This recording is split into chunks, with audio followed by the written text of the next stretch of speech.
Amanda, faz a oração inicial para nós.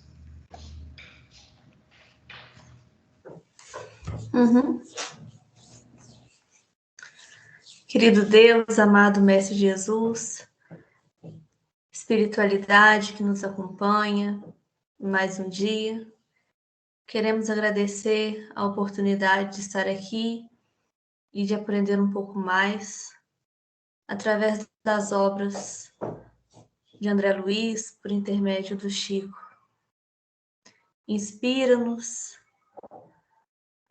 durante esse estudo para que possamos aprender um pouco mais sobre as leis que regem o nosso universo, que nos governam. Esteja conosco hoje e sempre, que assim seja. Que assim seja. Vicente. Ô, Vicente. Alguém está chamando aí. Você já pensou qual livro que a gente vai ler depois? Qual?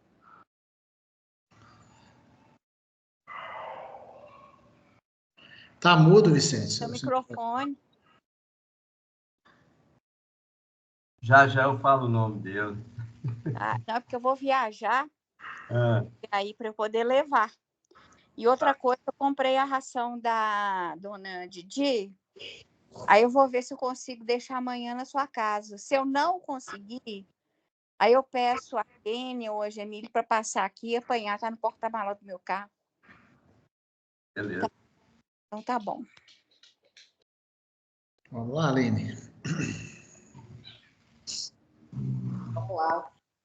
Bom, a gente parou mais ou menos quando o Bezerra lembrou para ela, né, para Adelaide, a questão do Lázaro, né, que tinha que deixar o corpo, né, caminhar para frente e não olhar para trás, né.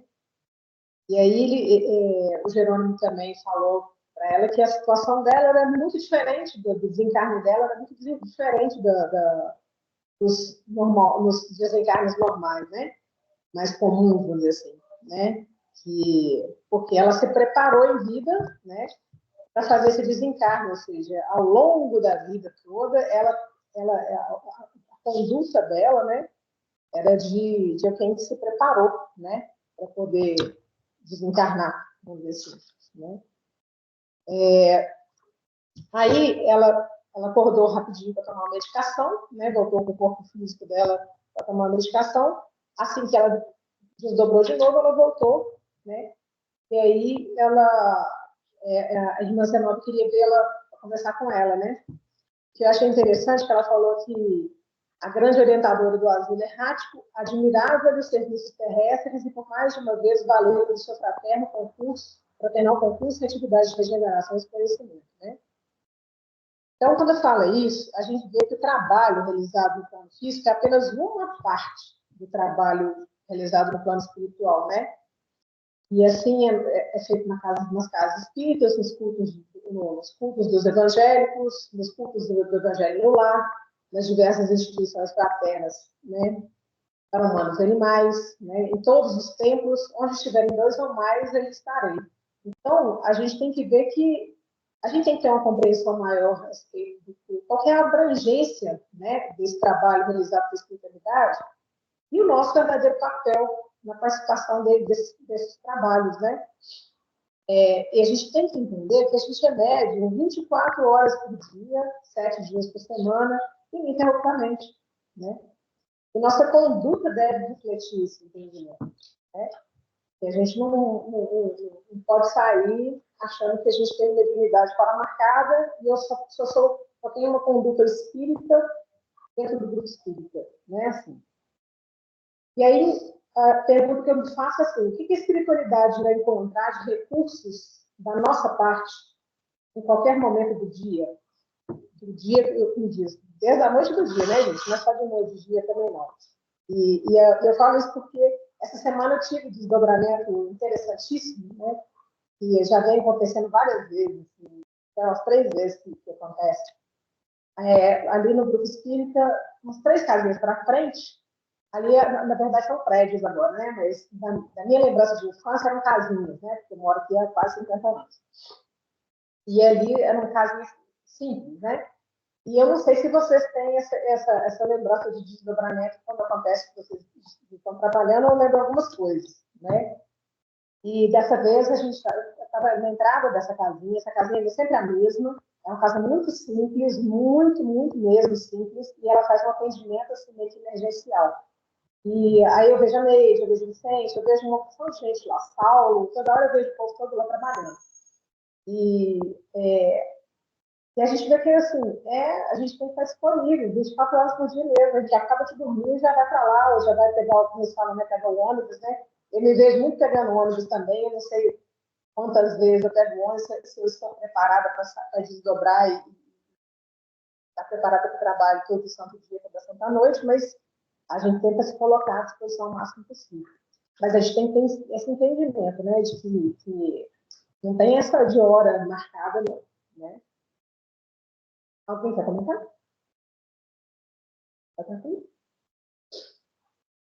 Então, aí todo mundo queria mostrar o carinho para a Adelaide, né? E aí você vê como é que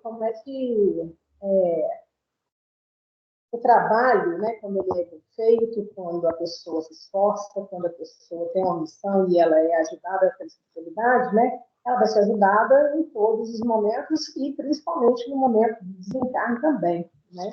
E no caso da Adelaide, um desencarne muito especial, né? Porque é uma pessoa, igual ele falou lá, uma nobre missionária, né? Além de ela ter cumprido todos os compromissos dela, né? Acho que ela foi até além, vamos dizer assim. E ela era acompanhada, né, por Bezerra de Menezes, que a gente vê o nível que era a coisa, né?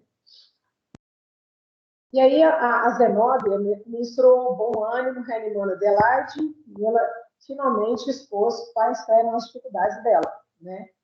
E ela dizia que seu quarto de dormir na casa terrena assemelhava-se a uma redoma de pensamentos retentivos a interceptar na saída. Aí a gente tem que lembrar o seguinte também, né? O nosso pensamento vai imantar o local onde a gente vive, né? O nosso lar, o nosso quarto, e por aí vai. Aí eu fico perguntando assim, como é que meu quarto deveria estar e como ele está realmente? Como que a minha casa é, por que eu estou inventando todo santo dia ali de pensamentos, né? E no caso dela, né, ela estava preocupada, né, com as energias para ficar encarnada, né? Porque a obra precisava, supostamente precisava dela, os amigos precisavam dela, os assistentes, todo mundo queria que ela ficasse, né? Então, como está o nosso ambiente doméstico nesse aspecto? Né? Qual que é o teor de pensamentos e vibrações que mandam o nosso lar? Né? Estamos tendo o mesmo cuidado de higiene no nível espiritual, como temos com o cuidado de manter a nossa higiene do corpo físico, da nossa casa, né? Manter tudo limpo, organizado, tudo... Né? Pode falar assim. Eu marquei esse pedaço aí também, amigo, para a gente poder entender o que acontece com... Por que nós ficamos doentes? Porque quando a gente, baseado no que a gente já estudou em outros livros de André Luiz, e em outros livros de outros companheiros também, você vê que ele diz o seguinte: o quarto dela de dormir semelhava-se a redoma de pensamentos retentivos. Tá certo? Então, esse é um detalhe interessante. Ele retentivo que interceptava a saída dela. Então, aí você para e pensa e fala assim, imagina as pessoas com quem, os espíritos com quem eu me ligo, as pessoas com quem, aqui ele está falando de encarnados. Porque como ela era um espírito de grande trabalho, e ela fazia jus a uma certa proteção, porque ela fazia jus a uma certa proteção. Então, o que acontecia? Mas a nível dos espíritos encarnados, ela não conseguia nenhuma ação com os pensamentos deles. Então, vocês imaginam o que acontece no nosso dia a dia quando nós não geramos a nossa própria proteção e os pensamentos daqueles que convivem conosco, tanto do plano físico e que envolve o nosso ambiente doméstico. Por que muita gente fica doente, vai para um hospital, faz exame e não dá nada? Está tudo certo. Isso aí é porque você está só ansioso, isso vai passar.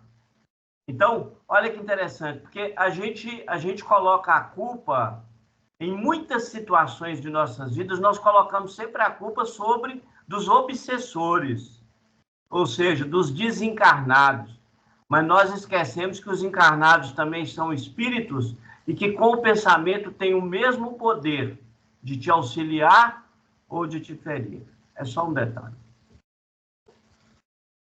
Então, isso eu acho que é um convite à nossa própria reflexão, né, do que a gente anda imantando, né, o nosso ambiente doméstico, o nosso corpo físico, com que tipo de pensamento, com que teor de pensamento é esse, né? Eu lembro do livro, nós temos também da mediunidade, né, psicometria, eu acho que era esse, que tinha um aparelho não é esse não, psicometria, é um que era do Museu do Espelho. Tinha um que falava sobre a moça que ficava perto do espelho, porque o espelho refletia uma promessa de amor que ela tinha com o noivo dela, que o cara sumiu depois. E aí, qualquer objeto que você tocasse, você podia acessar a memória espiritual daquele lugar que ele ficou durante muito tempo e tudo mais. Não sei se vocês lembram desse capítulo. Então, esse ambiente nosso resultado de tudo isso. É psicometria mesmo. Né? Pois é. Nosso ambiente, nossos objetos, nosso corpo se o objeto faz isso, imagina o nosso corpo, né? É lógico pensar assim. E se eu estou imantando o que está à minha volta com o tipo de pensamento e energia que eu emito, o primeiro a receber essa emissão de energia é o próprio corpo. Né? Ali, a gente não pode esquecer o seguinte: quanto mais eu ouço o Ezequiel falar, e dentro do que a gente está ali, daí as coisas vão ficando mais claras para a gente. Você citou o caso do espelho aí. Agora, por quê? Primeiro, ela tinha ligação muito forte com o espelho. A história é grande, não vou contar ela aqui não. Mas o que acontece? Como os nossos pensamentos, eles geram eletromagnetismo, tudo que tem no seu entorno, tudo, e a matéria, toda ela tem eletromagnetismo. Então, por que o que você pensa, o que você faz, fica gravado nas proximidades de suas ações e de suas atitudes? Quem já leu o livro Destruição de Pompeia vai entender muito bem a psicometria, né? Ou seja, não existe segredo em relação a nós. Nós é que achamos que existe, que na realidade, se eu penso, logo existo. O que eu penso, eu estou gerando energia e essa energia vai buscar os seus iguais. A gente precisa de entender isso e aplicar isso na nossa vida. É isso aí. Então, aí, continuando, né, ela falou que quanto mais ela ficava no corpo, mais se ampliava as exigências dos parentes e dos amigos, né? Mas ela estava falando que também que o aparelho físico dela já estava no limite dela, né? Então, a máquina fisiológica atingiu o fim, mas ela continuava lá e a gente vê que é também pela imantação dos amigos e assistentes dela da obra, né? Das pessoas que amavam ela e queriam tê-la ali, ou seja, olha o poder do pensamento, né? Tipo assim, o corpo está quase, como diz, ainda falência, mas ela continua viva e permanece por causa da força do magnetismo das pessoas em volta dela, né? Então, ela tinha criado esses laços fortes com amigos auxiliares, acumulou funções diversas no quadro geral de serviços, era querida por todos e amava a todos. Estava preparada para desenlace, mas, né, o entorno dela não estava, né, como diz, permitindo que ela se desligasse finalmente, né? E aí a Zenobia falou, né, que ela tinha que não poder se amofinar, como diz, né? Que a morte era o melhor antídoto da idolatria, né? E aí a gente já falou sobre isso, né? Sobre a questão de acumular funções, né? De centralizar o trabalho, mas ao mesmo tempo tem que ter uma gerência, tem que ter alguém com um carro-chefe. A gente falou disso na semana passada, sobre que são poucos, muito trabalho, poucos são os trabalhadores, né? E aí a Zenobia relembra, né? Todo o trabalho edificante, todo o serviço bem feito que ela fez, né? E ela esquecer esse sentimento de insegurança, né, o medo e o apego em que ele estava, né, e que tudo isso que ela tinha feito tinha que fazer um bem para ela, não era para ela estar assustada ou com medo ou insegura, né? Ela tinha que estar confiante de que ela fez a parte dela, trabalhou direitinho, tipo assim, fez a parte dela que cabia, né? Foi muito além, né? Então, tipo assim, se apega nisso, né? Tipo, não tem porquê você tem que se reanimar ali para poder, se ajustar, né? Para poder não ficar que qualquer dúvida que ela fala aqui, né? Traz um ponto de interrogação ao término da experiência, né? Então, acho que a gente tem que trabalhar nisso enquanto a gente está ainda encarnado, justamente para isso, né? Porque é lógico que a gente não chegou nas pés da Adelaide em termos de espiritual, nem de nível de trabalho que ela realizou. Mas, se a gente começar hoje, né, a nossa reforma, né, e se preparar para esse desenlace, né, não é preparar as eu vou morrer amanhã, eu posso morrer amanhã, não é isso, não. É pensar o seguinte, que eu fiz a minha reforma íntima, eu fiz um trabalho no bem, eu fiz tudo que eu podia, que estava ao meu alcance, eu entendo e me instruo a cada dia para entender o que desenlace, entender que eu não sou dono de nada, que eu não sou, como que fala, a tarefa ali não vai, só faz funcionar se for comigo, se eu sair de lá, aquilo ali desaba. Gente, o trabalho é do Cristo, né? Esse trabalho, inclusive, ele é iniciado, idealizado no plano espiritual. Ele não é idealizado pela pessoa que está executando ali na hora, não. Né? Nós temos, como diz, a participação, né? Se a gente quiser também. Se a gente não quiser, não adianta nada também. Né? Porque uma coisa é ficar batendo carteira, batendo ponto em centro espírita ou em qualquer atividade. Outra coisa é se envolver de verdade e se aprimorar através disso, no próximo. Né? Aí ela continua, né? Diz, né? Estava visitando ali a casa do Corá, a Corá, né? E aí ela comentou diz, né? Que ela tem que modificar o rumo da palestra dela, né? Então, a Adelaide retornou um pouco bem disposta e animada. Esse é isso mesmo.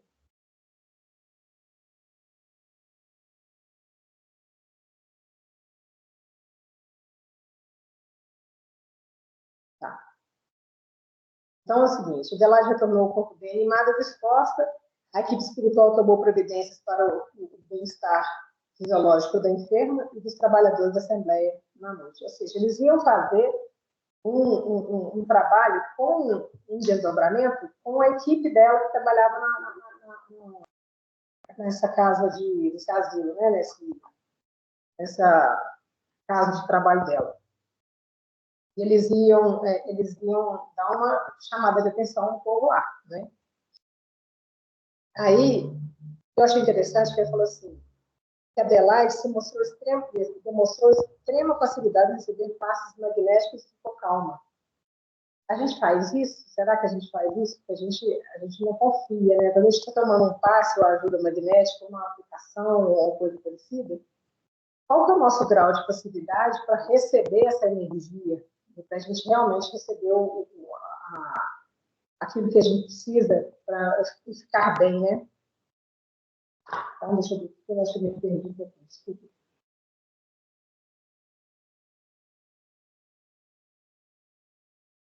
Então, o que acontece? Ela recebeu esse passo, mostrou melhoria, né?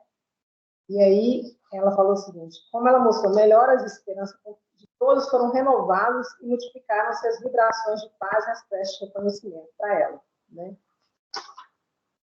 Como a energia salutar é contagiante, né? No caso. Todo mundo melhor quando temos as nossas esperanças renovadas e o bom ânimo fortalecido.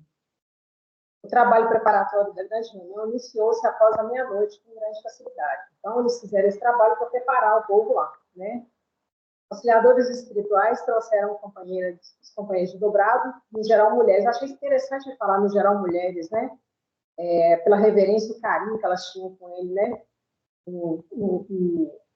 As mentes impressas em favor da benfeitora doente, né? Pensamentos de súplica sem lembranças inúteis ou nocivas. Então, eu acho interessante ele falar dessa questão das mulheres, né? Fiquei até interessada nisso, mas eu fiquei pensando assim, por que será que foram só as mulheres lá, um pouco maior de auxiliares eram mulheres, né? E elas foram mais sensíveis a essa questão dela, eu acho.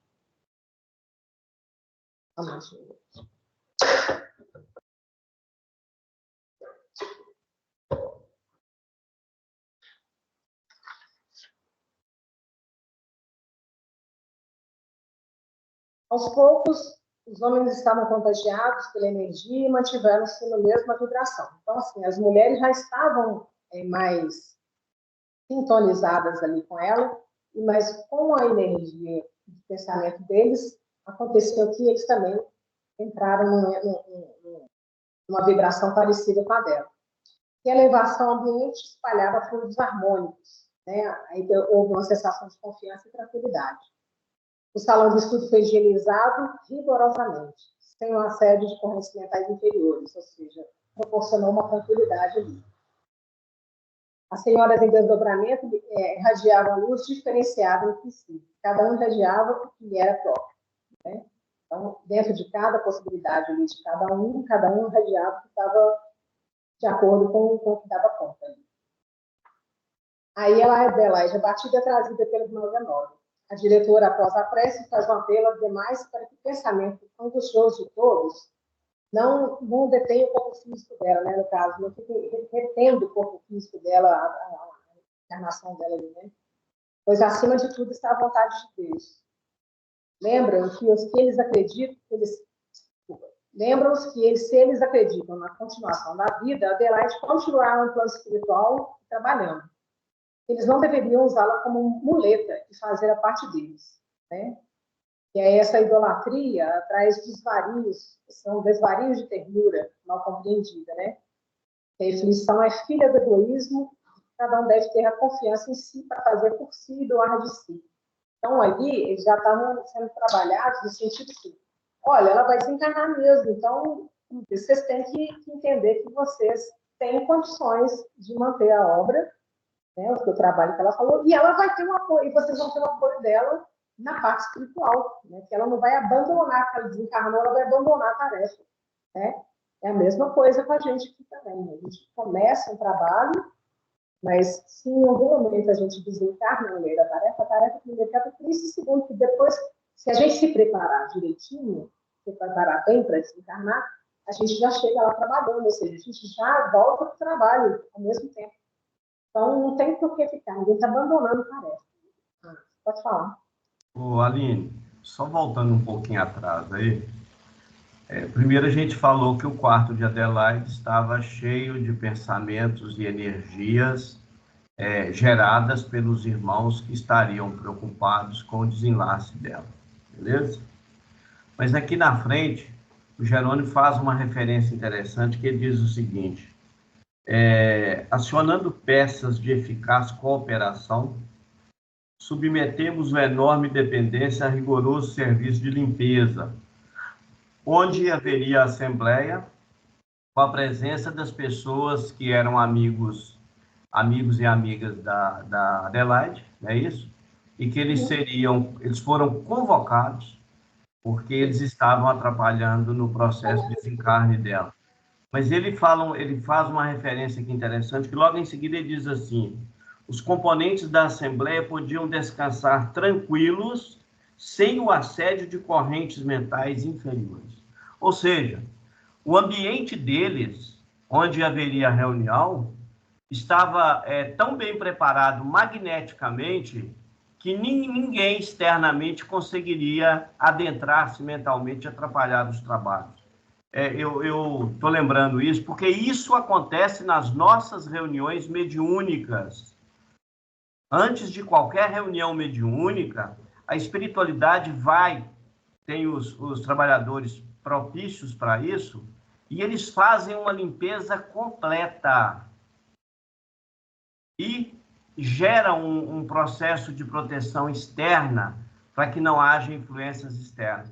Talvez a maioria dos médiuns ainda não pararam para pensar se para o pensamento não existe barreiras, como que a espiritualidade consegue manter um trabalho dentro de uma casa espírita de desobsessão sem que nós sejamos influenciados por espíritos que ficam externamente?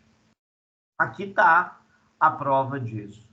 Porque, assim, infelizmente, a grande maioria de nós ainda não tem noção do que verdadeiramente é uma reunião, né? É uma reunião mediúnica. A gente não tem noção do trabalho que o mundo espiritual faz para nos receber. E a gente precisa realmente de conscientizar-se disso. Porque nós somos peças do trabalho, como a Aline disse aí anteriormente. É só para lembrar.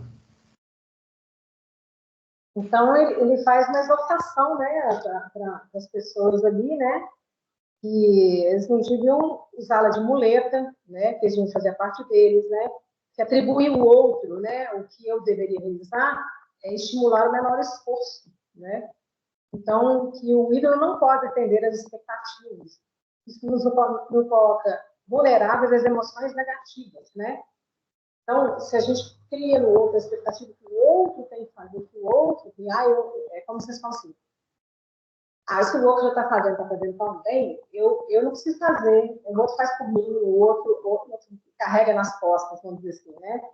E está errado, a gente também tem que crescer, a gente tem que caminhar com as nossas próprias pernas, né? E a gente tem que entender que aquele ser ali, porque eles falam o seguinte, por mais missionária que ela seja, ela não era um ser evoluidíssimo, pleno, como diz, né? Ela estava na luta ainda, né? Então, atribuir a perfeição a ela e só ela conseguir também botou um peso muito grande nas costas dela, né? De que ela tinha que resolver tudo, ela que era a pessoa que sabia tudo, que fazia tudo, né? E aí, quando a gente coloca a expectativa e não é atendido, o que a gente gera? Frustração, raiva, gera uma série de emoções negativas que acabam atrapalhando, né, o nosso caminhar. Ele fala, até quando criaremos ilusões que nos desencantarão? Não terás outro Deus diante de mim, pois ninguém nesse mundo é perfeito e todos cometemos erros. Deixemos os vícios milenários em relação às inclinações afetivas, que são falsas divindades que nós mesmos criamos. Nem todos ficaram comovidos. Tipo assim, eu acho que deu uma puxada de orelha, assim, né? Que todo mundo devia estar... Acho que foi o que todo mundo precisava escutar naquele momento ali. Ele fala, o carinho, a saudade, o reconhecimento caminham juntos. Toda imprudência resulta em desastre, né? Imprudência que ele está falando, imprudência voluntária, né? São escolhas imprudentes que a gente toma, né? Jesus não carregou ninguém no colo. Queremos que o outro encarnado, o desencarnado, faça por nós o que nós devemos realizar, né? Então, é a lei, que a gente tem essa mania do lei do menor esforço mesmo, de querer que o outro... não, se o fulano faz... Né? E a gente vê muito isso nos grupamentos, não só espíritas, né? Para a gente ver que no catolicismo, no evangélico, todo mundo tem uma liderança ali que todo mundo atribui que aquela pessoa está acima de todo mundo, que ela dá conta, e aí começa a colocar que ela é quase perfeita. E não é assim. Se a gente está encarnado nesse mundo, com certeza a gente não está ainda, está bem longe de ser perfeito. E aí ele falou assim, que a Adelaide foi instrumento, mas não foi fundadora, ou seja, esse trabalho foi fundado, idealizado pela espiritualidade, não por ela. Ela é uma executora participada, tem a participação muito importante, mas ela não era a fundadora, né? Então, somos todos instrumentos, mas a tarefa é idealizada e coordenada pela espiritualidade.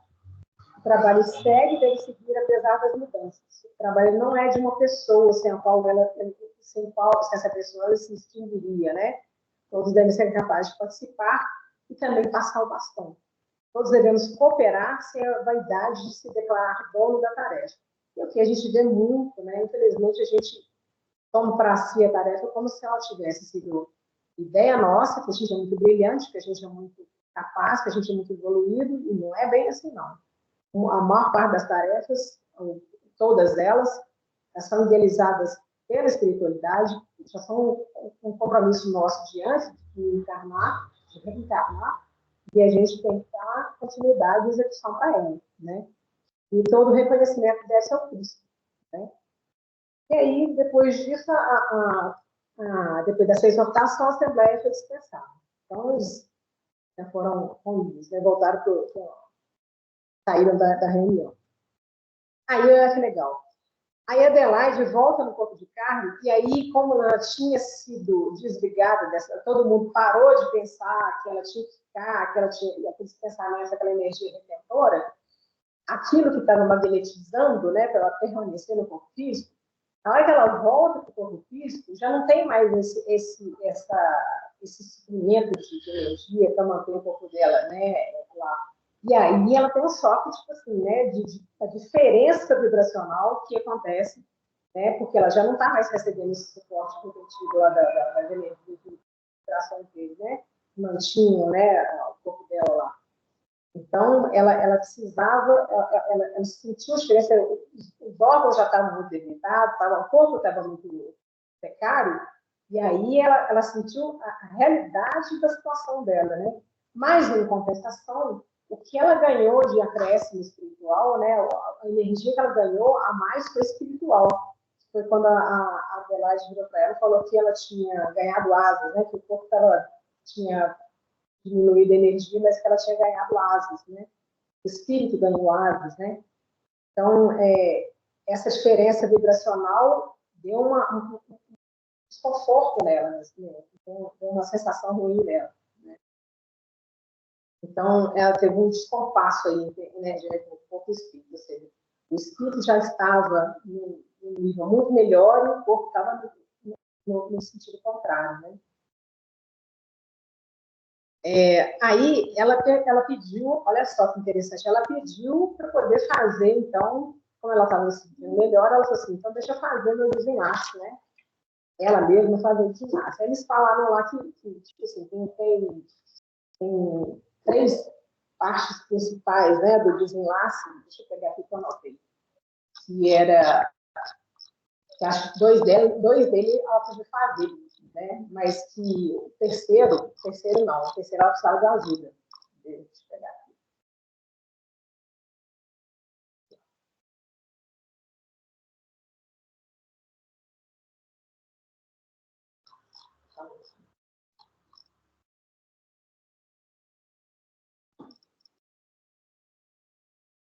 Que é acho que se não me engano é vegetativo, mental, como é que é? Vou achar aqui, só um minutinho.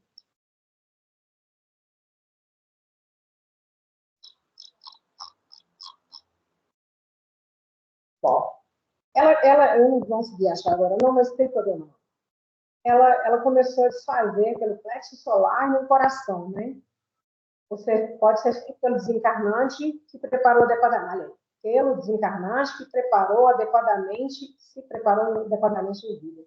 Então, ela conseguia fazer esse desenlace do plexo solar e no coração, mas, se eu não me engano, acho que o vegetativo cerebral, ela não conseguia. Ela tinha que fazer, ela tinha que receber a ajuda nesse aspecto. Mas pensa, que uma pessoa ter capacidade, ter preparo para fazer um próprio desenlace, 2/3 dele, vamos dizer assim, né? Tem que ter um conhecimento, tem que ter um nível de conhecimento, um nível de vibração muito maior, de entendimento, né? De amor, de compreensão de tudo ali, né? E aí, ela recebe ajuda só no finalzinho, como diz, né, para poder... Cadê aqui?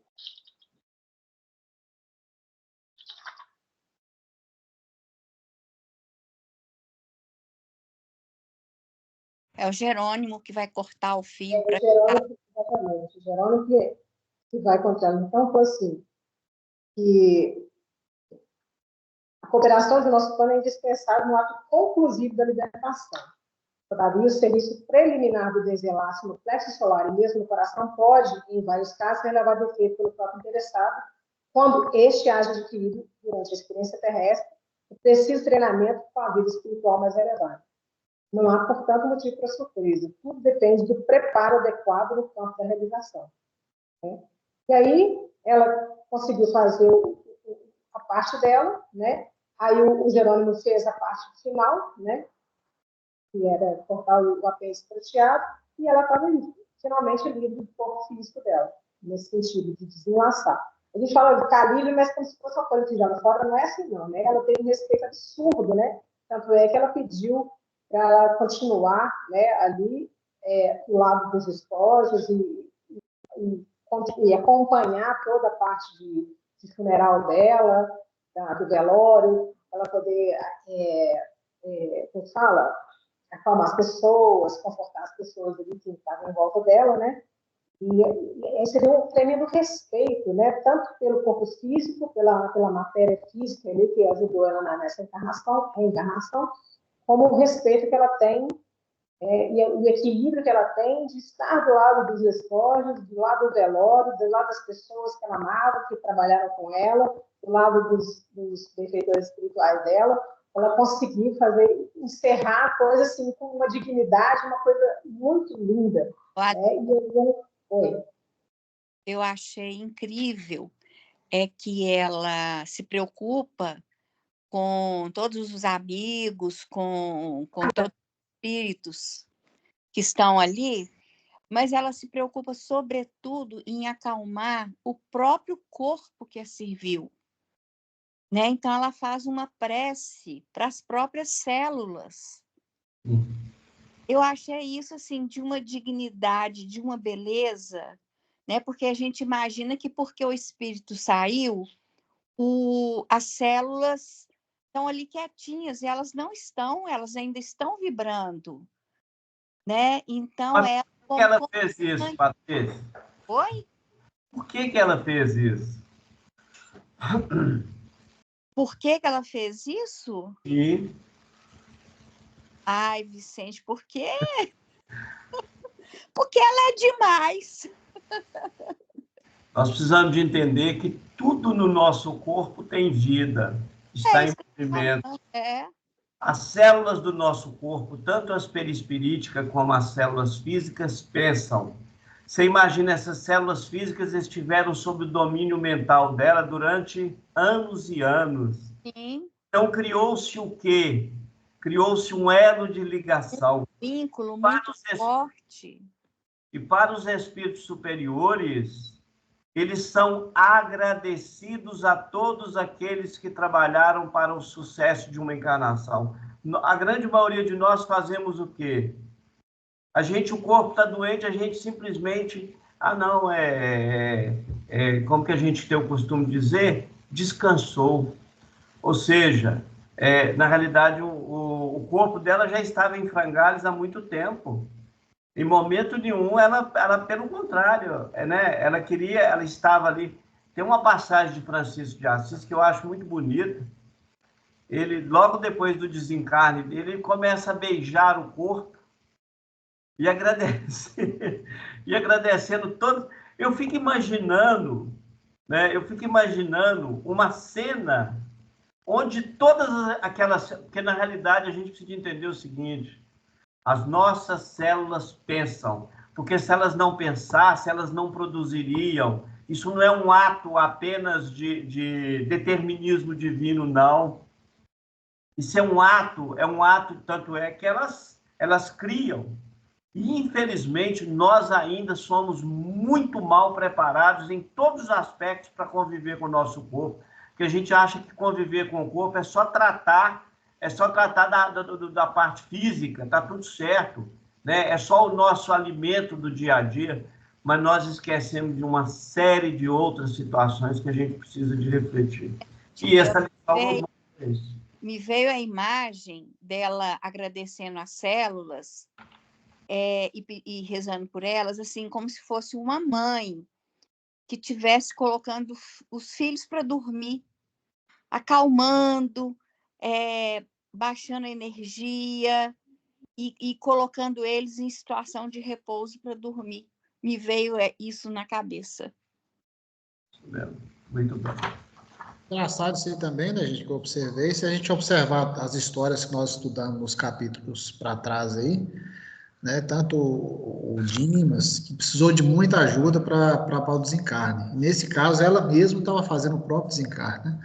Eu fico pensando, os espíritos, quanto mais evoluídos eles são, será que eles precisam de ajuda? Talvez nem precisem de ajuda, né, Vicente? Para o desencarne. Eles mesmos fazem tudo. No caso dela aí, parece que o Jerônimo ajudou apenas a desligar o fio de prata, né?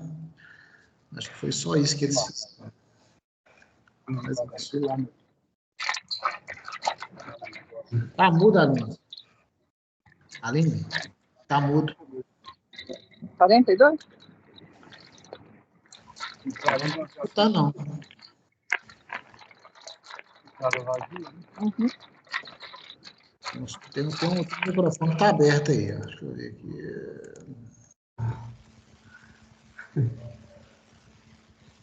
Ó, tenta falar ali, vamos ver se vai. Deve ter acabado, então. Falhou no finalzinho. Will, Oi. para encerrar esse capítulo aí, se você permitir, eu queria ler o hino criado pela Zenóbia e que a turma iria cantar lá para encerrar esse trabalho. Claro. Então vamos lá, ele é muito bonito, então eu vou ler para nós aqui. O hino diz assim: ó terra, mãe devotada, a ti nosso eterno preito de gratidão, de respeito na vida espiritual. Que o Pai de graça infinita te santifique a grandeza e abençoe a natureza do teu seio maternal. Quando errávamos aflitos, no abismo de sombra densa, reformaste-nos a crença no dia renovador. Envolveste-nos bondosa nos teus fluidos de agasalho, reservaste-nos trabalho na divina lei do amor. Suportaste-nos sem queixa o menosprezo impensado no sublime apostolado do terno e infinito bem. Em respostas aos nossos crimes, abriste nosso futuro, desde as trevas do chão duro aos templos de luz do além. Em teus campos de trabalho, no transcurso de 1000 vidas, saramos negras feridas, tivemos lições de escola nas tuas correntes santas de amor e renascimento. Nosso escuro pensamento vestiu-se de claro sol. Agradecemos-te a bênção da vida que nos emprestas, teus rios, tuas florestas, teus horizontes de anil, tuas árvores augustas, tuas cidades frementes, tuas flores inocentes do campo primaveril.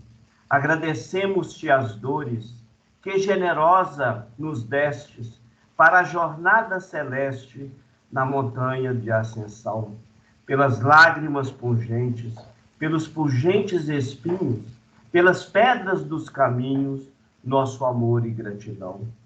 Em troca dos sofrimentos, das ânsias, dos pesadelos, recebemos-te os desvelos de mãe de crentes e incréus. Sê bendita para sempre, com tuas chagas e cruzes, as aflições que produzes são alegrias nos céus. Ó terra, mãe devotada, a ti nosso eterno preito,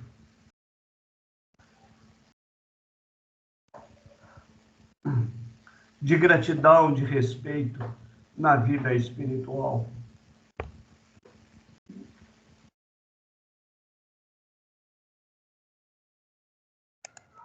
Que o Pai de graça infinita te santifique a grandeza e abençoe a natureza do teu seio maternal, do seu seio maternal. A gente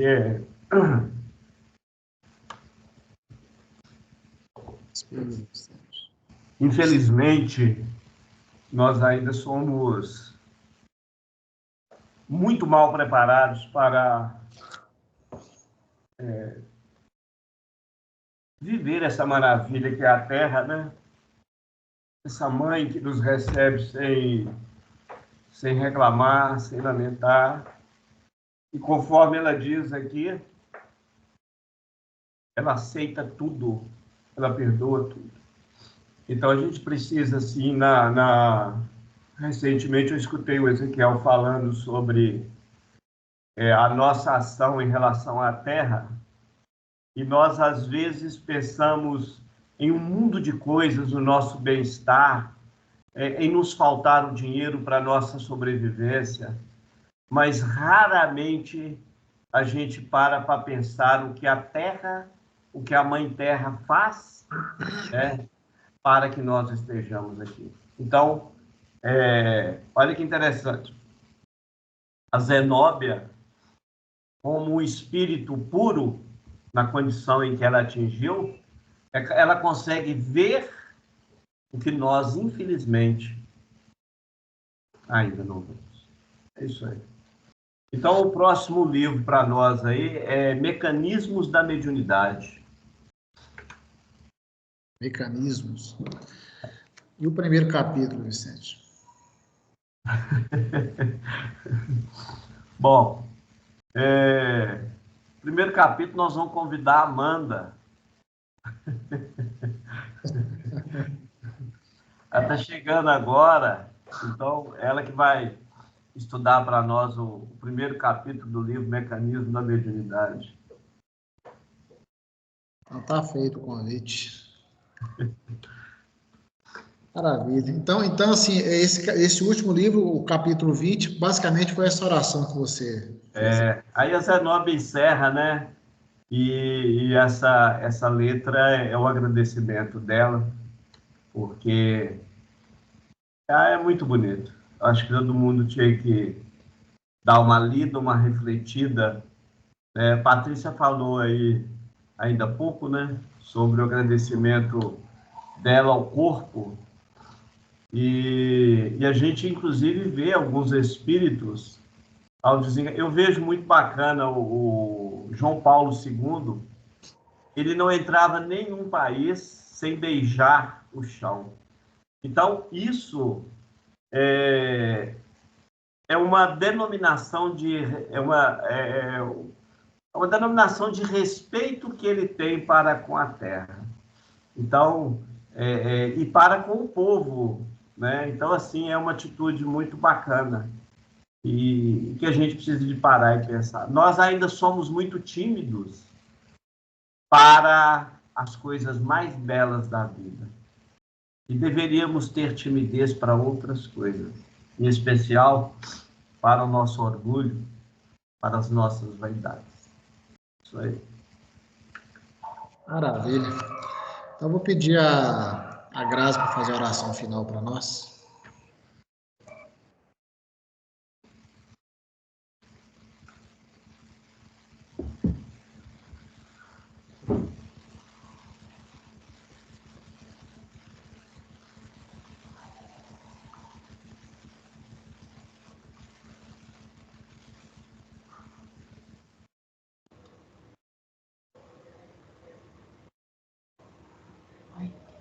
Agora Deus, estão me ouvindo?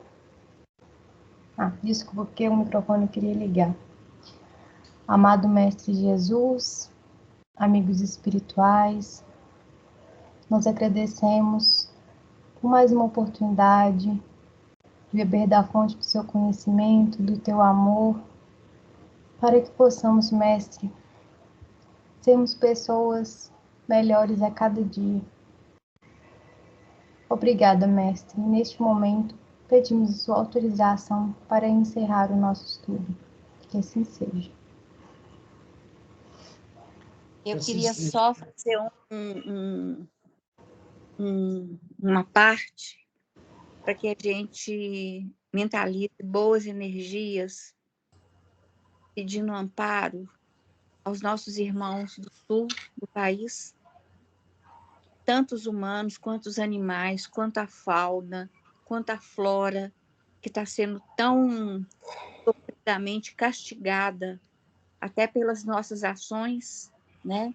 Nossas ações impensadas de exploração do nosso planeta, e que a conta está chegando, né? A conta está chegando e a gente tem que abrir nossos corações e pedir para que nossos governantes e nossos pesquisadores, nossos pensantes atentem a isso e façam efetivamente ações para proteger o nosso.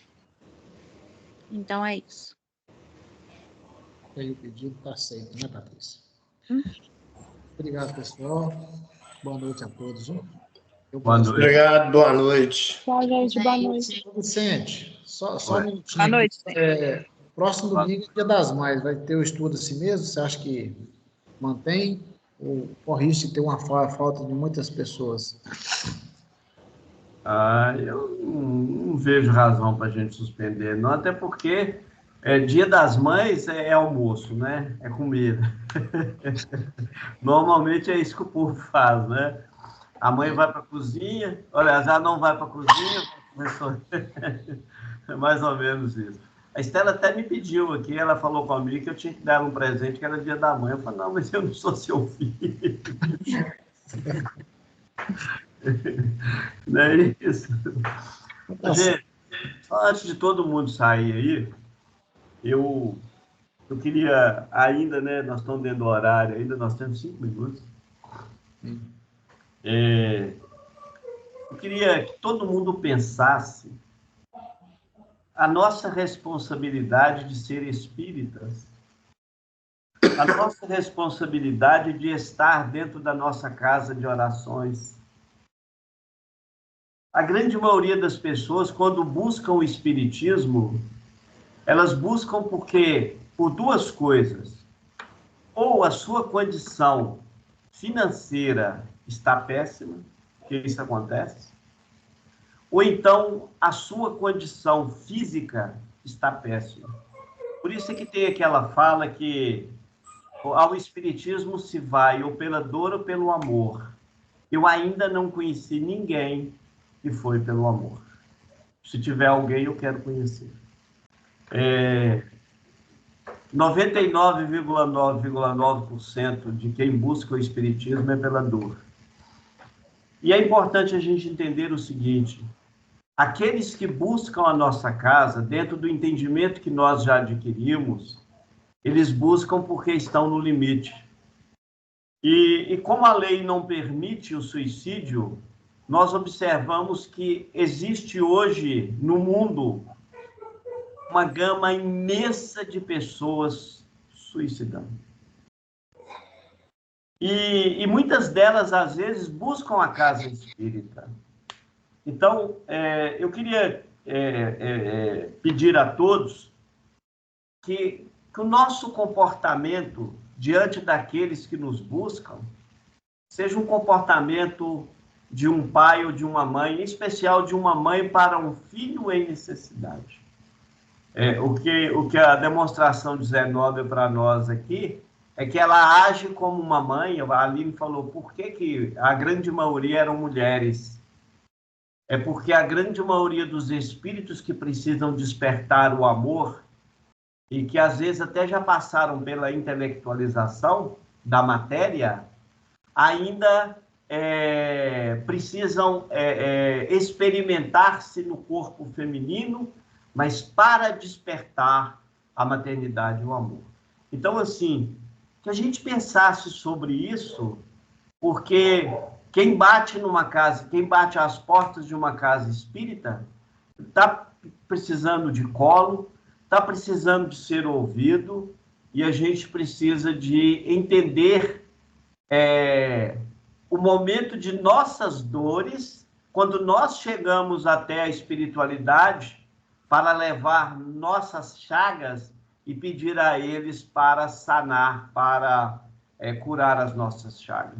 Então, a gente não pode pensar só em nós e esquecer que estamos todos numa casa e que somos todos irmãos. Só isso. Maravilha. Boa noite para todo mundo. Boa noite, gente. Fica com Deus. Deus. Boa noite, gente. Boa noite. Boa noite, pessoal. Oi. Tchau.